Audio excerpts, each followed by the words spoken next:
I'm your host, Jason Tartick, and welcome to Trading Secrets. We talk all things money on this podcast, and we're teaching all the stuff we just weren't taught in the classroom. Nothing supports this show more than liking, commenting, and of course, subscribing.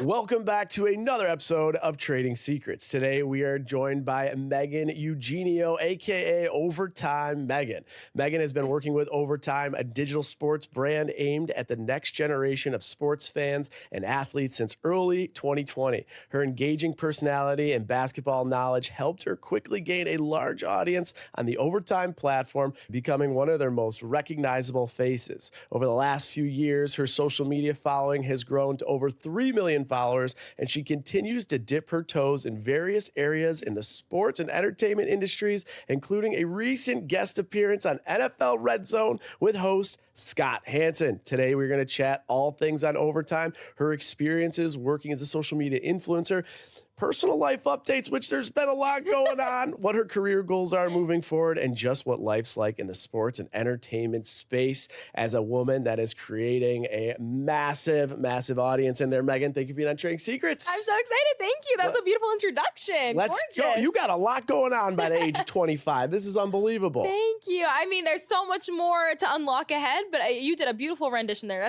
You need to send that to me after. I'm going to frame it. I'm going to send it to you. Now, for everyone listening, Megan has had an unbelievable trajectory up, but also there's been some curveballs along the way. There's been some hackers, there's been some breakups. So what we're going to do is we're going to dive into the business side, the personal side, how she's managed it all. Let's start with this.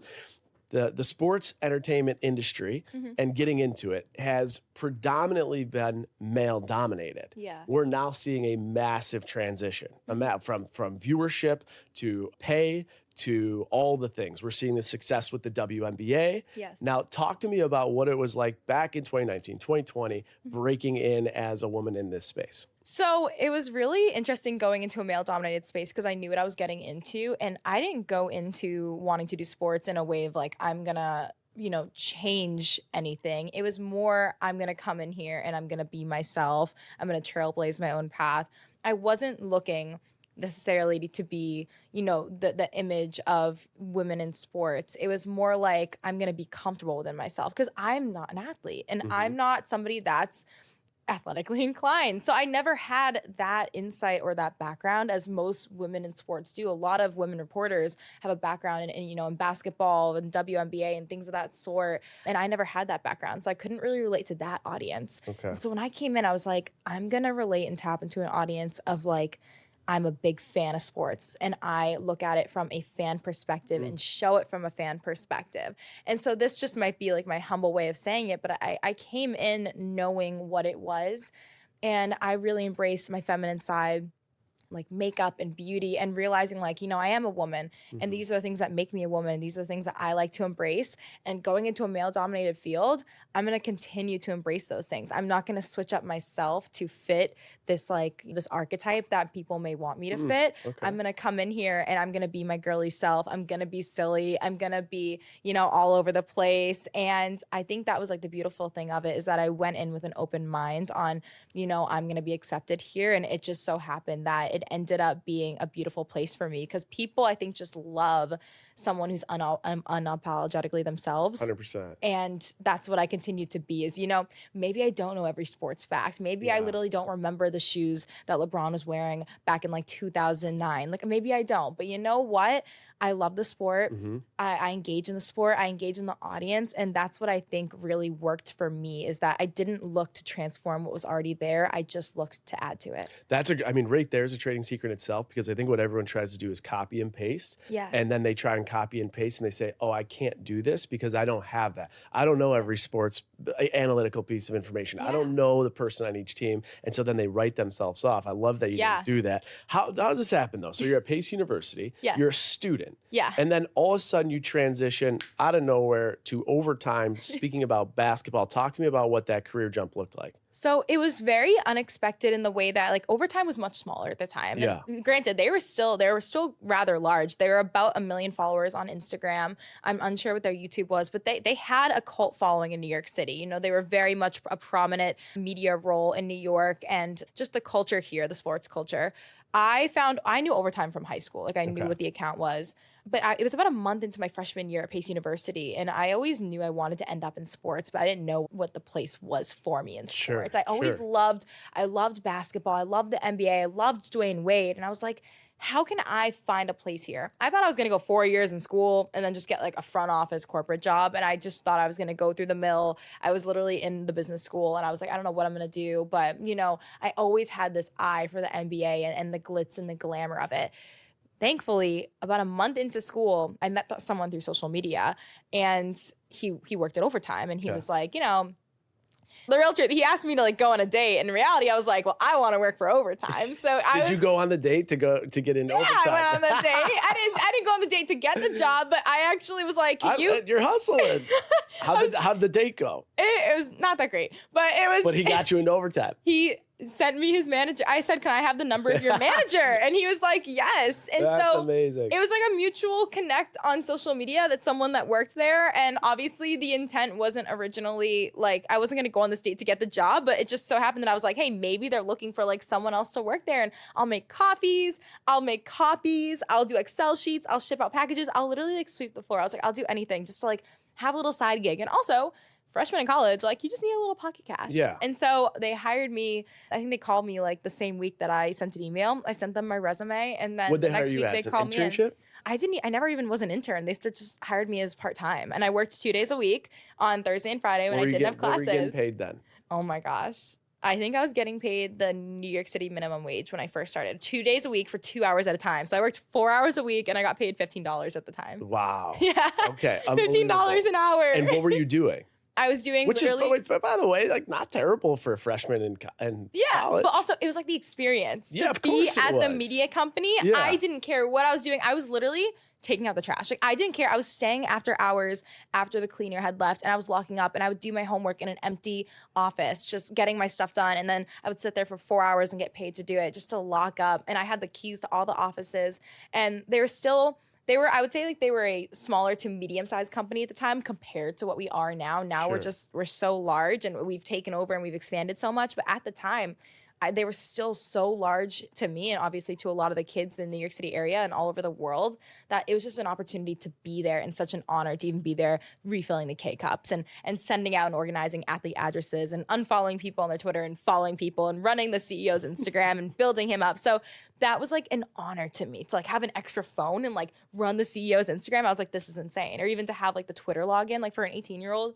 wanting to get started, like that was everything to me. So I didn't care what I was doing. And people think I just hopped into the job. I did that for a year before I started doing the social media thing. For 1 full year. Now this is a company that has over 100 million followers across 7 social media platforms, 3 billion plus views a month, to give you perspective of Overtime if you're not familiar with it. So you worked there for a year. Yeah. You're going into your sophomore year of college. Yeah. Then what happens? Where's the breaking moment where Overtime's like, wait a second, this is no longer Megan that is sweeping the floors and getting us coffee. This is Megan that's like blowing up and we need to sign her. When does that happen? That happens in November of 2019. I signed my talent contract because in August of 2019, Musical.ly became TikTok. And I remember Overtime Tom and Dan, our CEO, was like, you just got to get on TikTok. They're like, we don't care what you do, dance, transition videos, talk about sports, literally point to the bubble of like the sports team that you like and like say a funny blurb with it. And I think I was one of the first women to get on there. I was 19 and like talk sports. Okay. And so I think I really capitalized on the pre-COVID era of being on TikTok. And within the first month, I had 150,000 followers. And I was like, whoa.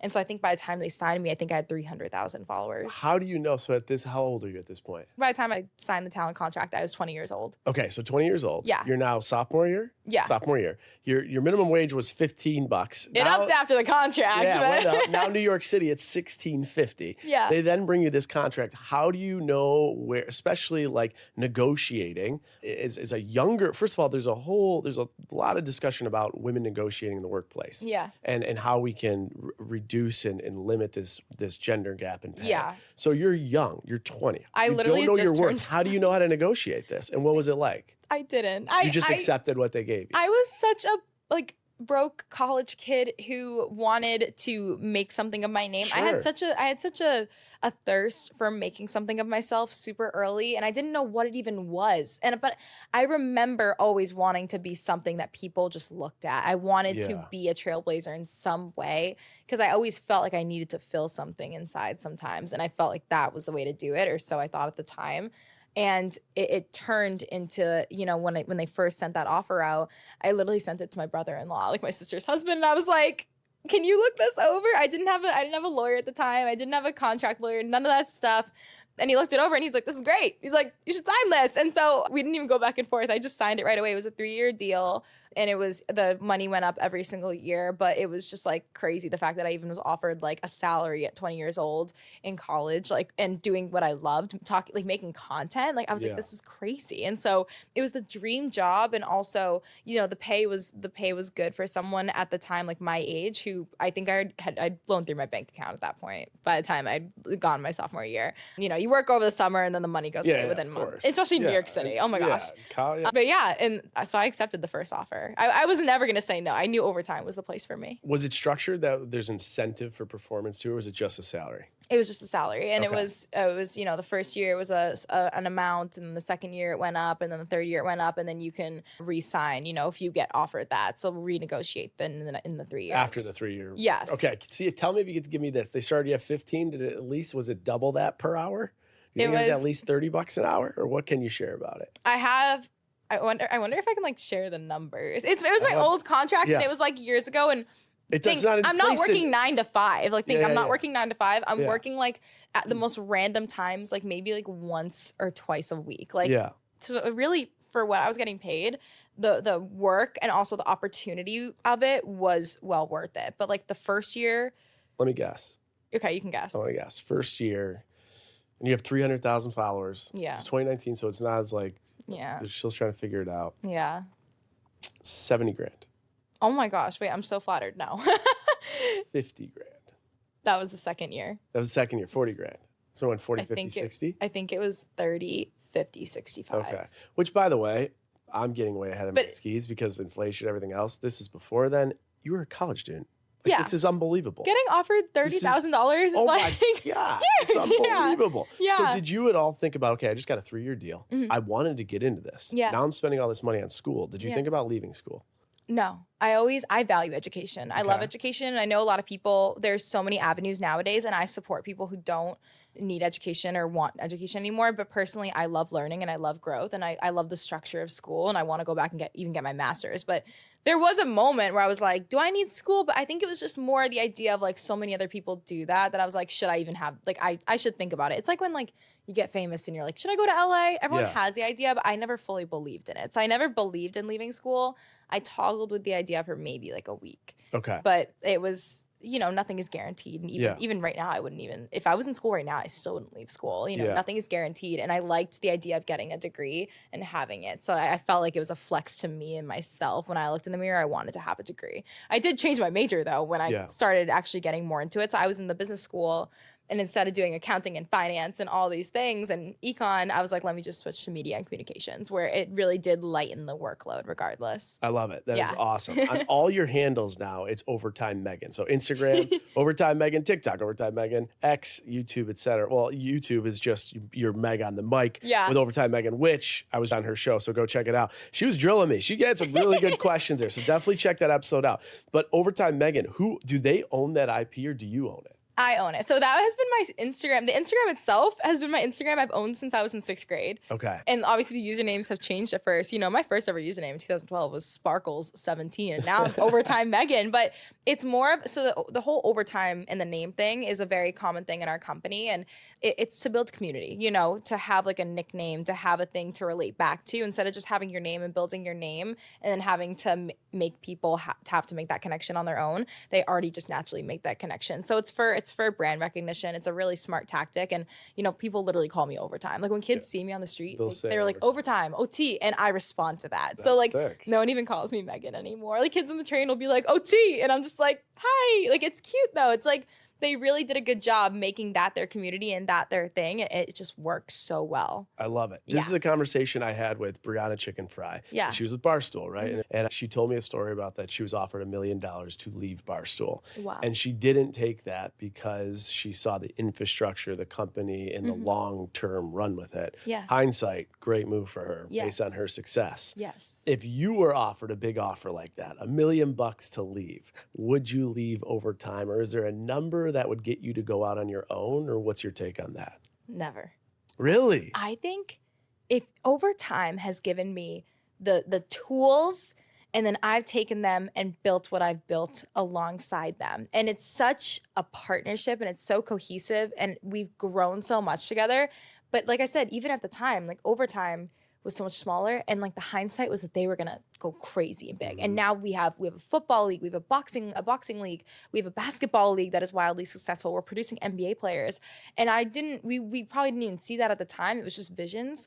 But to stay with your brand, I think leaving is like always a bad idea. I don't know what it is, but I think just like ditching what you've always been tied to, you can expand and do other opportunities. Yeah. But nothing could get me to leave overtime. I would always like no number, because it's just that family value and the relationships I have at the company. Nothing could replace that. Like I can't go somewhere else. And also then like you lose that openness. Like when I go to work, you see the way I was with my coworkers. Like even I see them probably like once every 2 weeks and still we're like this. Like we're so close. We build each other up, and just like going somewhere else where no one really knows me for me and me in the beginning, it would feel weird. Like I've been with them for like going on 7 years now. So it's like crazy to think about. It's interesting to see how these media companies are taking people like you, Yeah. building the personality. So like the company's part of you and you're part of the company. Yeah. But the one thing I always think about that I think my listeners would find interesting is how do you structure it for sustainability? And so like if suppose there's a company like, I'm doing a deal with them, so I just thought about it, but Geico. Yeah. Geico comes to you and they got a big deal for you.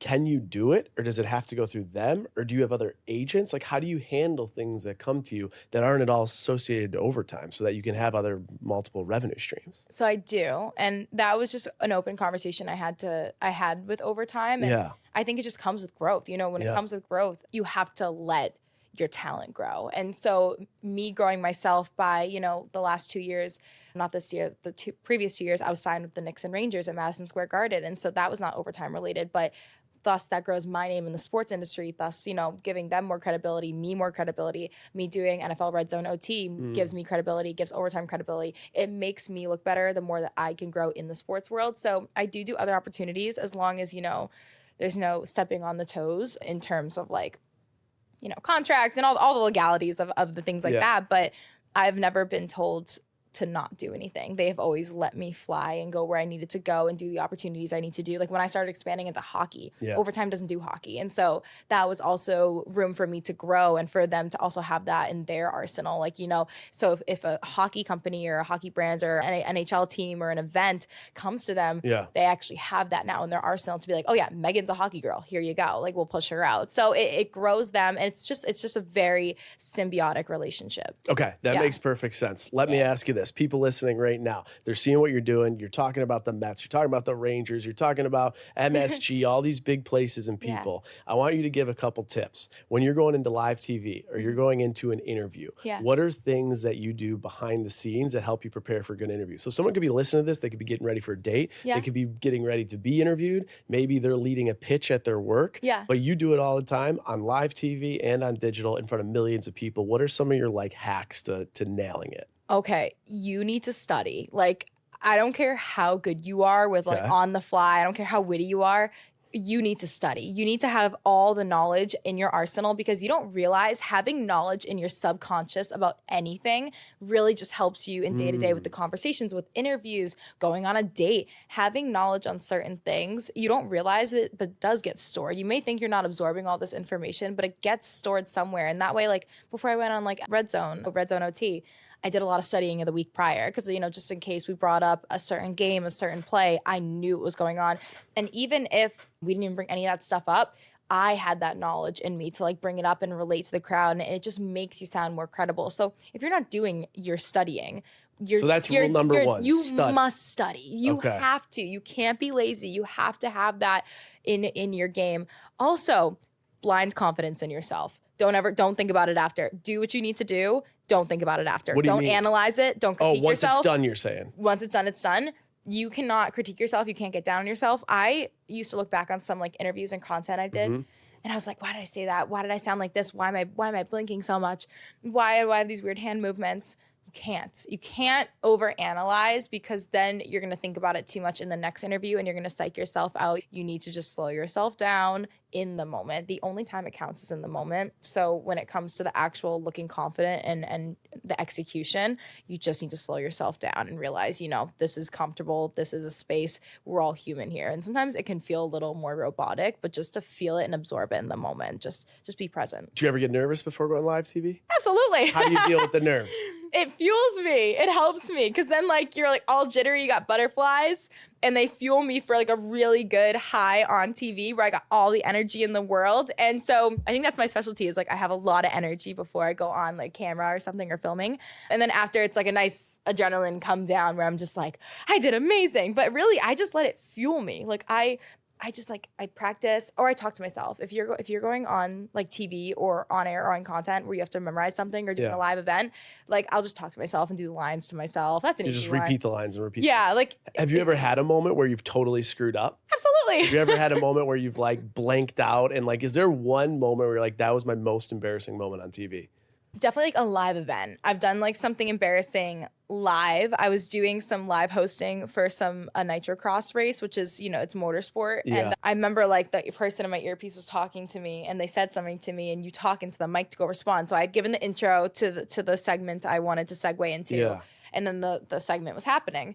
And so I guess my mic was still too closely connected to like when that segue happened to like when the person had talked to me, and I went to go respond to them, and my voice went all around the arena, like the whole motor track where I responded to the person. It was in the arena. But you didn't say anything like bad. It just like went off. It was something, it was something stupid. It was like talking about like waiting for the golf cart. They were like, Megan, go back to the golf cart. And I was like, shit. and I literally was like, I'm waiting for the golf cart. And that went all over the place. And I was like, boy. I was like, no. And that was an actual moment, because like people don't know if you mess up, but that was like a moment where I was like, oh, like that's an obvious mess up. Yeah. So normally people don't know when you mess up though. So that's good. That's a tough part about being in this industry though. You're always on a stage. Yeah. And then with the stage comes mess ups. Exactly. Now with the stage also comes other curveballs. Yeah. I couldn't believe this when I was reading it, that someone hacked into your phone. That was the worst part. And they leaked photos. Yeah. And then while they leaked photos, as a result of that, you took time off work. You took time off your internet. Yeah. Like, talk to me about exactly what happened and how did you overcome that? Because maybe there's a learning lesson within,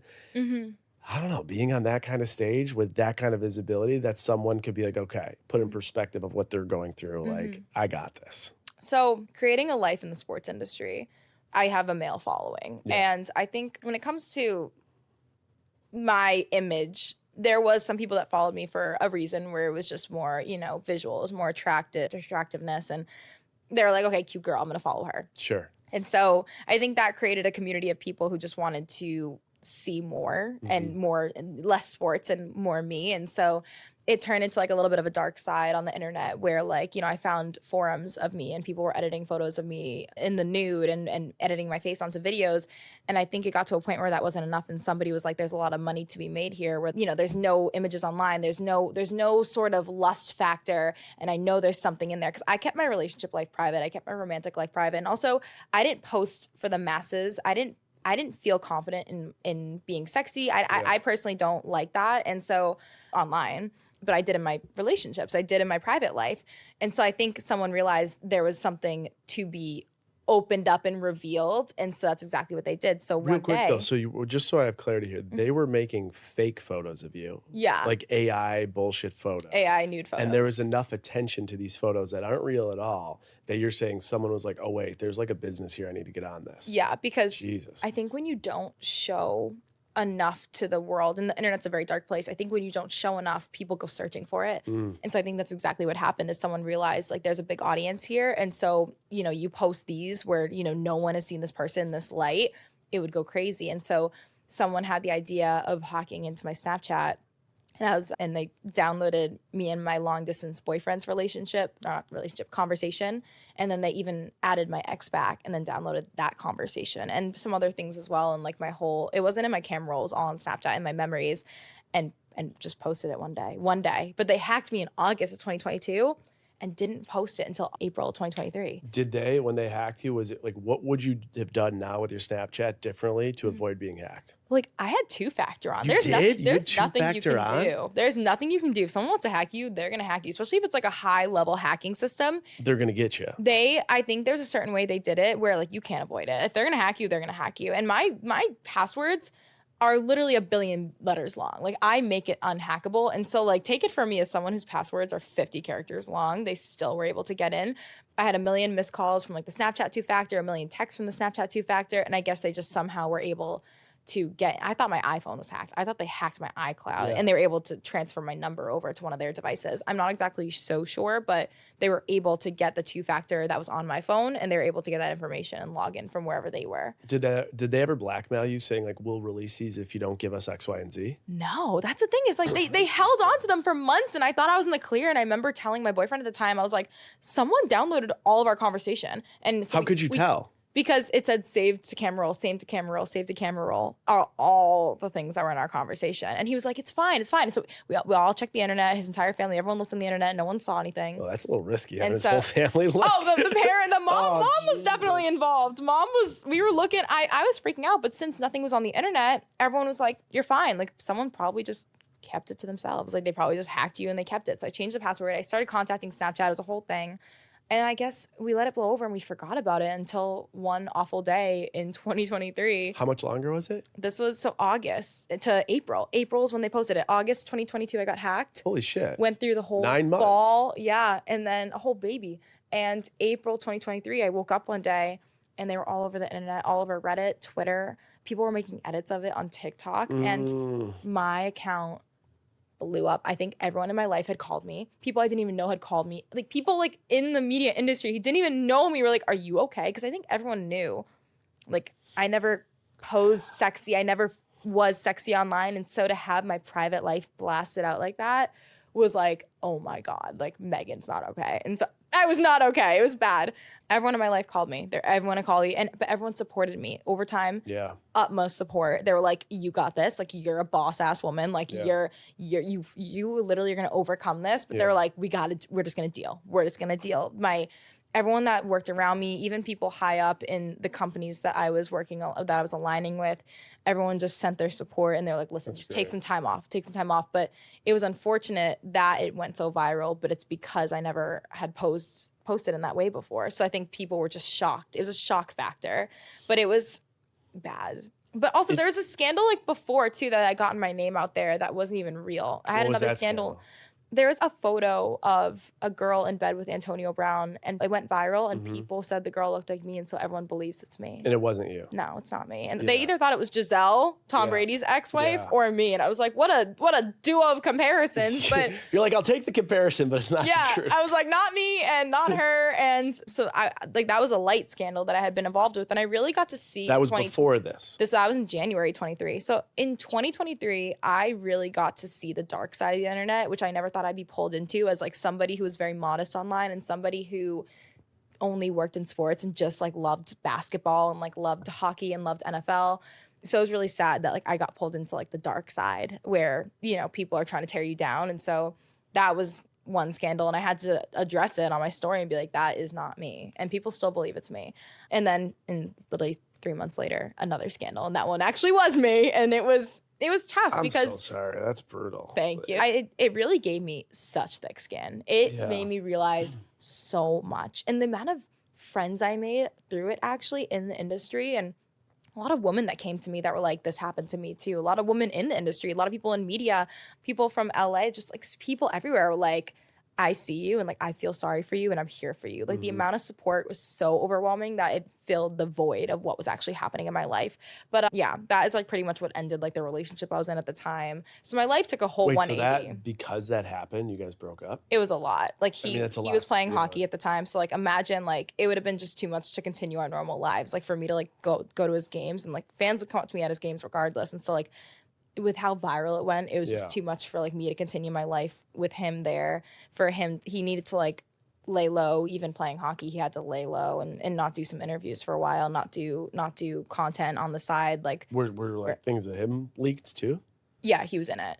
he was in it. So that's what sucked for him is that like in the hockey world too, hockey is so buttoned up. And so to see stuff like that, you know, I really was also worried for his career. And I felt like part of it was my fault. And we at first were like, we're going to work this out. But then it was just so soul shattering on both of us that we were like, this is not going to work out. Like, it's just not, you can't continue a relationship after something. It was because it went so viral. Like if you get hacked, you get hacked. It's whatever. If they post it, okay, sure. Maybe like a few thousand people see it. It was like in the millions and millions on every social media platform. I'm wondering, like, my like investigative hat goes to like, who could do something like that? And then you think it's either money driven, it's revenge driven, or it's like a psychopath.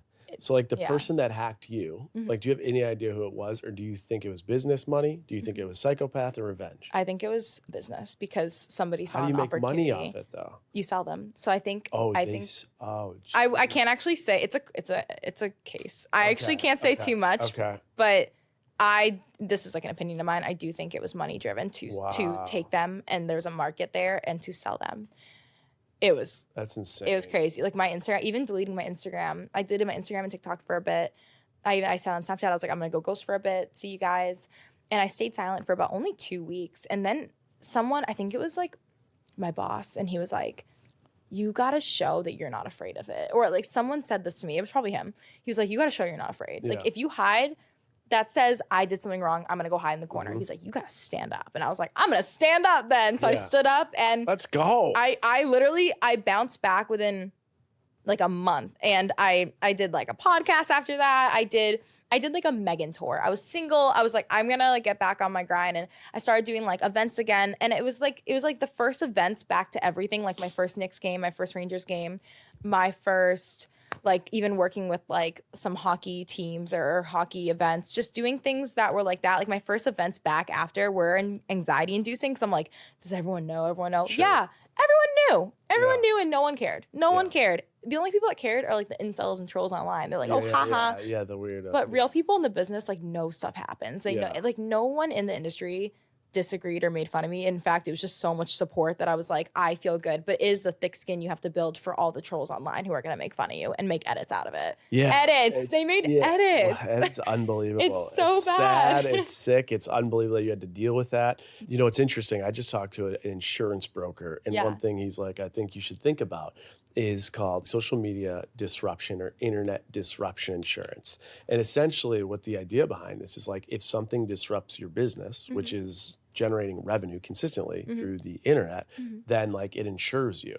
For someone like yourself, like when something like this happens and you shut everything down, like how do you still work? Or did overtime just say like, we'll support? Like how do you actually still earn a living when you have to shut down everything that drives a living because of some scumbag that did this to you? And unfortunately, it was more just the mental toll. So like actually when it came to work, it didn't truly affect that much. I just laid low. I got no one blamed me for it. Like overtime was like, take your time. Take as much time as you want. Yeah, I didn't come back into the office for like, I think a month or so to like film anything. And then even like at events and whatnot, like I was still getting paid and I was still going to events, but I like a month after, like I think I took a month off, but like it really didn't affect me. It didn't affect me financially wise.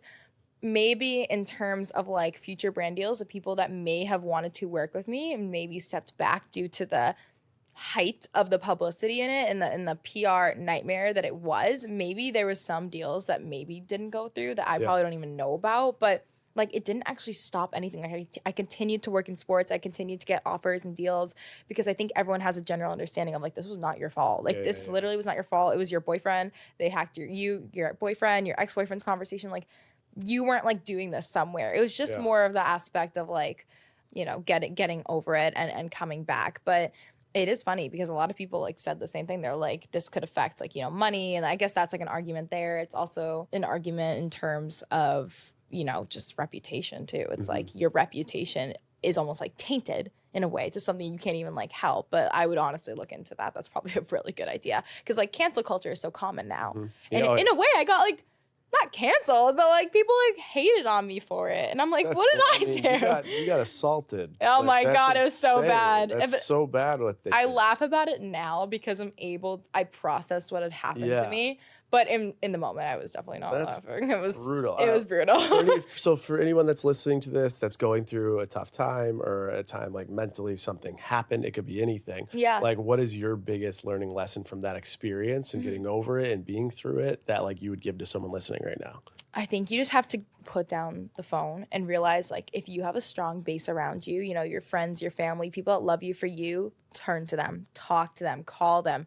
Get your words out. Like, don't let any bad thoughts in your head sit in your head. Like, there was some times where I would actually just, like, I thought my life was over, and I kept repeating that to myself. Or, your reputation's damaged. You'll never be the same person again. And no, I'm not the same person. I definitely had to adjust and realign and rebuild who I felt that I was and what I represented.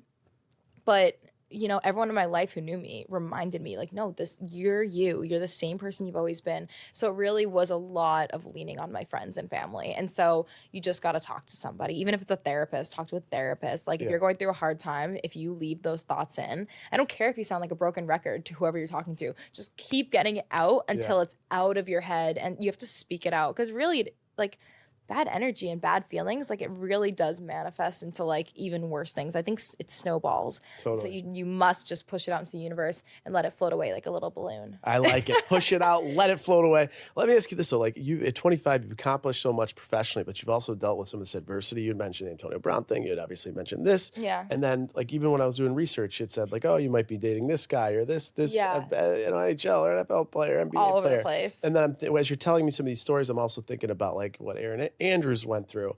And there seems to be some kind of common theme about women in sports that have to deal with this. Yeah. And so I'm wondering, like, how do you deal with that? Like, what are some of the things you think about? Like, you're going to interview someone, you're going to do your job, and all of a sudden people are saying you guys are sleeping together. Like, this is like, it's insanity. But how is that a real thing? And if so, how do you deal with managing like these worlds of like the sexism is the sexism and like the personal life hitting the professional life. Yeah. Like, how do you deal with it, and do you feel like it's prevalent as like I'm perceiving it right now in your industry? It's definitely, it's there. Like, it's there. There is power. There's power imbalances. There's successful men around you all the time, and it does go through my brain sometimes. And there is things that like need to be changed. But I think it really is just mindsets, and I think it's the mindset of the audience. I think if you're viewing a reporter or even me, if you look at me and I'm interviewing an athlete, which is literally in a public place on a red carpet, and you comment, he def hit, which is like what they normally do. Like, if you're making a comment, a sexual comment, you really need to look at yourself. Such a loser, honestly. Like, they're most likely a 14-year-old boy. Honestly, I look at it like that. I look at it as a sign of immaturity. Immaturity children. Yeah. Exactly. So most of the people that view it that way, I know how I feel when I walk into a room of men, and even if there's a power imbalance, nobody makes you feel that way, and nobody makes you feel like you are lesser than. It's just like the internet. The internet takes women in sports and twists it and literally assumes that every athlete has like gone through you after the interview. It's like this weird trope. I think it's a way of it's not actually people meaning what they say. It's their way of degrading you and your job and your work and what you're doing at the moment. And also, like, in my head, like, I have this very thick skin. I know those boys would kill to be in my spot. Like, I know these boys who comment this would literally cry if they were standing in front of like LeBron or Kobe or anybody, or, well, rest in peace, Kobe. Like, if they were in front of all these people or getting recognition from all these people, they would literally be at the height of their life. But the fact that they can't be there, they're just going to try and tear a woman down for being there. So that's what I view it as, is like, if these 13 and 14, 15-year-old boys, or even some grown men comment things, which is like quite embarrassing. I just imagine, I'm like, dude, you would kill to be sitting in front of like Travis Kelce right now. You would kill to be in this position. And that's why I know you're projecting on me right now. So I have that mindset. And so like I think a lot of women in the industry also agree with that, is like when men say stuff like that, or boys, you just know they're projecting onto you, because they would kill to be in that position, but they just won't do the work to get there. And then, you know what? I'm interviewing your favorite athlete and you're just making a sex joke because that's all they have to make. I love it. Because they can't make a joke about my job. Yeah, they're not going to do that. Yeah, well, just think about like the maturity and like what you've gone through and the experience at the age of 25. Yeah. And the fact that all these like setbacks actually are just fuel to keep you going. Yeah. You're gonna continue to just absolutely crush it. Has there been any other setbacks since some of these that have happened that almost caused you to leave the industry? Or right now are you like, you can't touch me. You have tried to drag me down, hackers and all.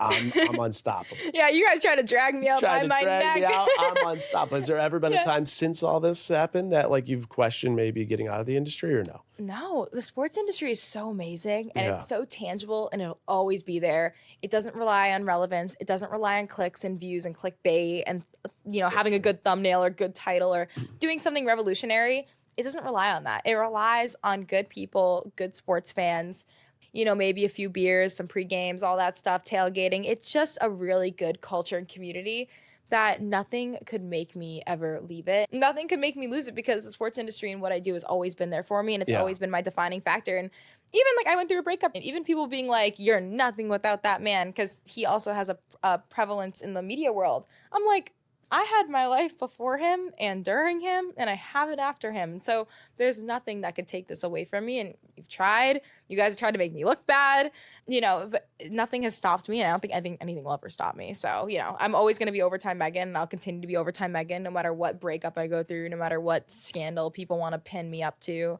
It's always going to be there. So, like, I think I went through the worst, honestly.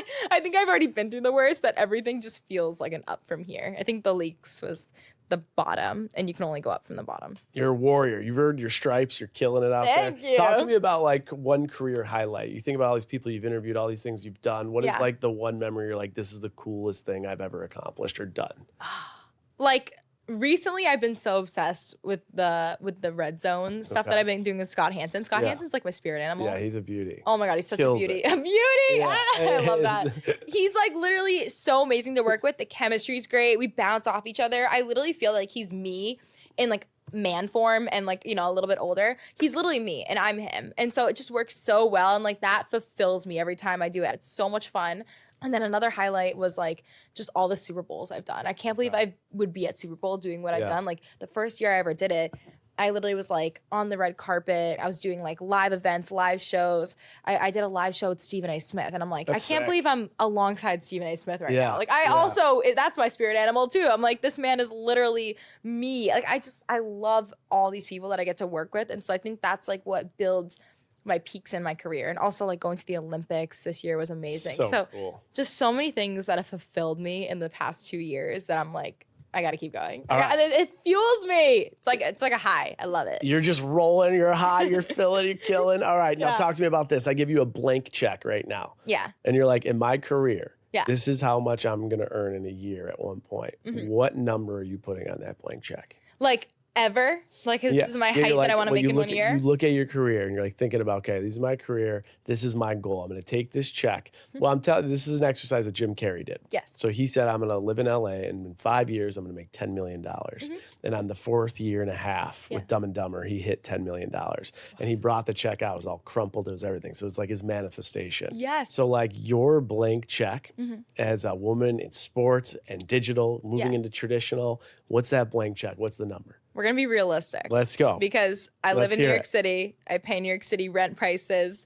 I'm not an athlete, so I'm not going to be making 100 million. I'm not going to be even making 60, 50 million. I think being realistic, I think like 10 million is a good number to be realistic about in the next 5 years. But to have that accessible, not to have made 10 million total, but to like have that in the bank account. To like build a net worth of 10 million. Yes. Or just like liquid cash, just to have it and then, or have it in like assets as well. Like to have it in, my stocks and to have it in maybe like buying a home in New York City, something like that as well. So I would definitely love that. Okay. Net worth of 10 million. It's on your horizon. Yeah. Now you got a resume and you could put your dream job like that exactly is what you're working towards. What exactly? Give me the precision. What is that job?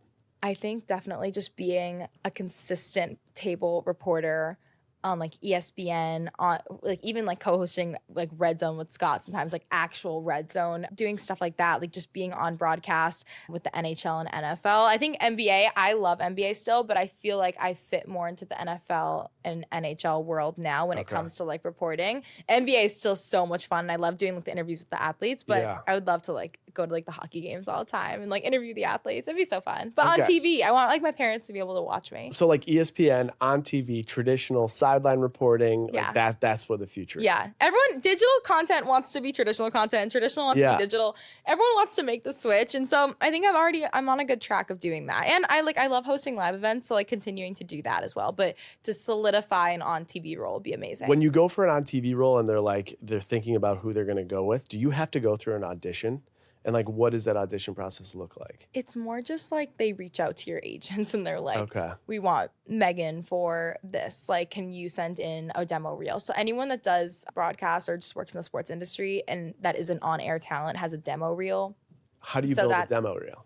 Your demo reel is, so you have to like obviously get a bunch of gigs, and even if those gigs are smaller gigs, you have to do things that can prove your skill and your talent and show your interview style, and also just show your on-screen presence. Okay. And you know, that's what social media does, but just for a formality, you need to have a demo reel. And so obviously demo reel doesn't show as much as your personality is like you might want it to. Like social media can do that. Yeah, I have that from like a bunch of small gigs, like shows I've hosted for like NFL events and whatnot, red carpet interviews. So it's like a compilation of interviews, hosting, and on-air stuff and like run of shows and things of that sort. So you pretty much send that in. That's just like a formality though. They pretty much go based off of like, if they see you on social media and they're like, okay, we like your vibes, they'll take you. So digital gets you traditional, then you get the demo reels, then you got the agent, and that works all towards that level. TV, we've talked about a little bit on your show. Now I'm gonna ask you, would you ever go on any form of unscripted television? Unscripted? Like, would you do reality? Yes. You would? Because I like What show would you do? Maybe I should I go? Well, we talked about like the Bachelor franchise. I think you should do it. I would want to be vying for a man. I wouldn't want to be the Bachelorette. I would want to be vying for the man because then you want to be one of the 30? Yes. No one says that. That's unbelievable. It's a challenge because wonder why everyone wants to be the main star of attention. Yeah. That's fun, but that's a given. You're the star of the show.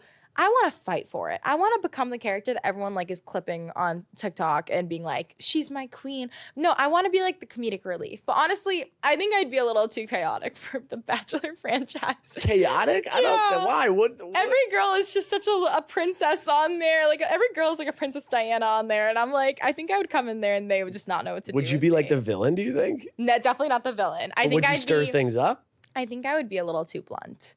A little too blunt. Because, like, I call out people on their BS, and I expect people to do the same to me. Yeah. And so I think if a girl, like, was, like, dogging another girl, I would be like, hey, what's going on here? Like, I would be not a peacemaker, but I think I would be, like, the realist on the show in a way of, like, I would make jokes about things, but I think I'd be like, hey, what's going on? Like, why are we fighting over this man? It's just a bullshit. man. This is bullshit. Don't do this. Don't. Full New York would come out. You would just be setting the record straight with everybody. Yeah, I would literally be like, guys, it's just a man. Literally, even though that's the whole point of the show. Like, so I think I wouldn't fit in, but I would do it. I feel like you should give it a go. Yeah. You're now single. You got the professional track down, financial track. You're killing it. I think take a little of this dating life and go do something like that. I think honestly, Survivor. I feel like I could open a coconut and start a fire. I can definitely start a fire, and I can like climb a tree and like get some coconuts and whatnot. So I think maybe can you actually open a coconut? Yeah. You just got to smash the shit out of that. There's a certain way to do it. There's a certain place you have to hit. There's a certain place. All right, Survivor might be in your future too. You never know. You said that was on my podcast. You said that's something you would do, and I was like, we should do it. I would do Survivor. I would do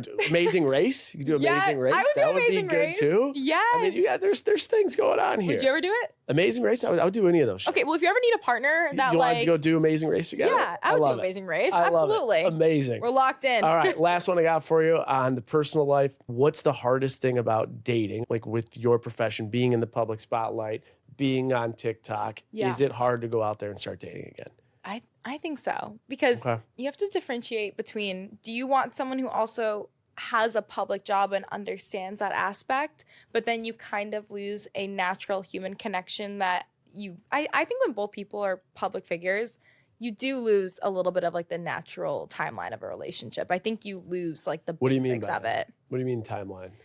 There's a need to announce it to the public. There's like a need to like validate it. And I never felt those things in my relationship, but they were brought up upon me. Sure. Where you had to like validate the relationship to other people. You had to bring it up. You had to say you were dating. People ask you if you're dating. So there's like a level to it that you just lose. The natural timeline of like, oh, getting to know each other. You guys can go out together. Like you get seen out the first date and people assume you're already dating. So it's kind of weird. So true, actually. You have to either block it out, but it's hard. It's there. It's there, and you have to accept it, and you have to kind of just go parallel to all the publicity. True. But it's not really natural, in my opinion. It's not natural. So I think meeting someone out in the wild would be good. But even meeting someone out in the wild, I love that you call it the wild. Is that a Gen Z thing or is that a you thing? I think it's a me thing. Okay. I call it the wild because like men in their natural habitat are insane to like deal with. I can't do the small talk. I can't do it anymore at the bar. And the only men I talk to are normally men that come up to me, which is my problem. Like I wait till a man comes up to me and they're like, hey, are you Megan? And then I start a conversation with them. But I'm like, they already have a preconceived notion about me. So what's the wild then? Men out in the wild equals what? The men out in the wild equals like New York City, just generally living my life, like dating scene. So like that is like bars, restaurants. Okay. It's social media involved. You're going old school. You're going old school. You want to sit down at a bar stool, see the guy to your right, and that's your future husband. Yeah, I do. Well, but it's hard though because what if he's a serial killer? Like who knows? What if he's like the worst boy ever and you don't find out and like, oh my gosh, you never know people. And so that's why I normally like to actually just get a man through like a mutual connection. Like I like that someone has vouched for somebody. Warm lead. What? Warm lead. Yes, a warm that's lead like a credible person that like says, "Hey, I know I could vouch that person." Which is also kind of old school, like being like, "Hey, I got a girl for you," like blind date. Yeah, there you go. So I love that too. I love that. But yeah, we'll see where it goes. I don't really particularly like people that are in the public eye, like I said, because of the timeline thing. Yeah, timeline things are very, very real thing. It's very real. You actually when you think about I think you nailed that. I mean, yeah. I think it's hard to put it into words. But it's there. The difficult. There's two. The two last relationships I in were public. Before that, I was like a math teacher and a medical sales rep and attorney. So a lot of people meet through work. Right? Yeah. So it's easier to like meet someone and connect with them because you're I live in an airplane, right? But I'm living in an airplane to go to events, and then there's PR people like so that's easier. You can't shit where you eat. But that's a good point too. Yeah. But the aspect of meeting someone out in the wild. That is from a timeline perspective and just like all that. Yeah, people see you out, they make rumors. People will make up rumors about like public people too. Like I'm sure you've experienced it where people like say things about you or say things about your significant other that like aren't true or maybe in my case probably are true. So like it's just like or you find out things through social media. So it's an unfortunate consequence of dating someone else in the public eye, but normally people just do it for the sole sense of like, oh, we relate to each other. But I prefer someone that's just like living their life, like a nice East Coast man that I can go snowboarding with or skiing, and we can read together and swap books, and wants to get married, and that's it. Perfect. Sounds like you got to figure it out. You'll find that person maybe on The Bachelorette, maybe at the next door bar down the road. There you go. Last question I got for you because we didn't touch on it, and I want to make sure I give it to people. You were able to achieve a ton of social media following in a very short period of time. Right now, it's the hottest thing in the world. There are grandparents trying to build social media. There are 5-year-olds trying to build social media. Everybody in between. So for your trading secret, what are some big tips that anybody listening to this that's trying to get some momentum on social media, what would you tell them? Everyone says to find your niche, and I do agree with that. Don't be afraid to try a billion other things though before. Like I have done so many different things. I did gaming. I'm not a gamer. I did gaming. What game did you play? Like Overtime, like kind of like aligned me with their Fortnite team for some time. I don't game. We had a 2K team. Like I was aligning with that. I did like food content. I did cooking content, which I still do out of like my own enjoyment. Like I've done so many things. I've done more, like dating content, lifestyle content, obviously like the sports interview content. And now I've just become my own person where like I think my personality just shines through. But I tried so many different things to reach new audiences, and I have no shame in it. Like my eras that I've lived through, like my cringe content in 2020 to like I said, like what was gaming, cringe? What was cringe? All the 2020 trends. I was like, I went through a phase where I did like every trend that was happening in 2020, and it was just like 2020 TikTok. Like I'm sure you're aware, it was really cringy. It was really bad, and I don't know why I did it, but it worked. I think it works when for you go with the times, it works. But I have now like my solidified niche where I don't have to go all crazy and do all the different things that I've done. But don't be afraid to like try out different audiences and build new audiences and try out different things and then just stick to one. It's okay. It's okay to like find your niche and stop there, but like don't be ashamed of like the different areas you've had, and like don't be afraid of putting yourself out there in something that you're not so comfortable in. Like I was not a gamer and I tried gaming.